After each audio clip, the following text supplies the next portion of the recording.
বৈষম্য বিরোধী আন্দোলনের নানান স্মৃতি শোভা পাচ্ছে ফেনীর দেয়ালে দেয়ালে। তুলির শিক্ষার্থীরা তুলে ধরছে তাদের আগামীর আকাঙ্ক্ষাকে। রাষ্ট্র সংস্কারের পাশাপাশি নানান রঙে ছড়িয়ে দিচ্ছে সম্প্রীতির বাংলাদেশের আহ্বান। ফেনী শহরের বিভিন্ন শিক্ষা প্রতিষ্ঠানের পাশাপাশি বহু ভবনের দেয়াল ও সীমানা প্রাচীর রঙিন হয়ে উঠেছে নানান রঙে, আর তুলির ছোঁয়ায় এই রং ছড়াচ্ছেন তরুণরা।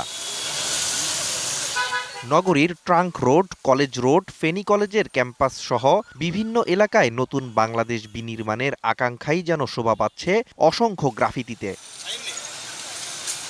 দেয়ালে দেয়ালে ঠাঁই পেয়েছে সংগ্রামের নানা গল্প, লাল সবুজের পতাকা, আবু সাঈদ ও মুগ্ধর প্রতিকৃতি, আছে রাষ্ট্র সংস্কার ও সম্প্রীতির ডাকও। এখন আমাদের যেসব কষ্টগুলো শোনা বাকি বা অনেকে শুনতে পাচ্ছে না। 1400-এরও বেশি শাখা উপশাখায় দেশের বৃহত্তম ব্যাংক আইএফআইসি। ওই সমস্যাগুলো আমরা দেয়ালের মাধ্যমে ফুটিয়ে তোলার চেষ্টা করছি।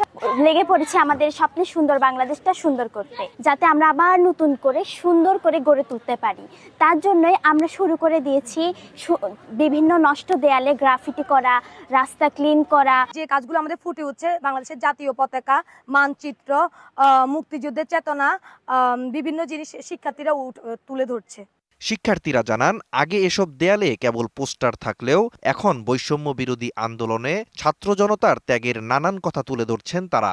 জবে থেকে দেশটা স্বাধীন হয়েছে, তারপরের দিন থেকে আমরা এই কাজটার উপরেই লেগে আছি। যখন কাজটাতে নামছি তখন আমরা ভাবি না যে আমরা এতগুলা সহযোগিতা পাবো, কিন্তু এখন আমাদেরকে অনেকেই সাহায্য করতেছে। এটা যে আপনার সংস্কৃতি, তো এটা অনেক বড় ভূমিকা রাখতে পারে।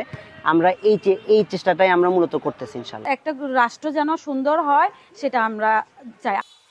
DVC news desk.